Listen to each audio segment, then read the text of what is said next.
Do you want to see the deleted message of your WhatsApp again and you don't want to install any third-party application? So in today's video, I'll tell you how you can see any deleted messages from your WhatsApp without installing any third-party app. So to know the whole process, watch this video till the end.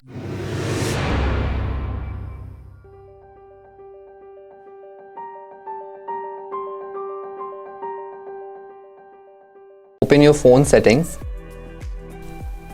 go to notification, go to notification history.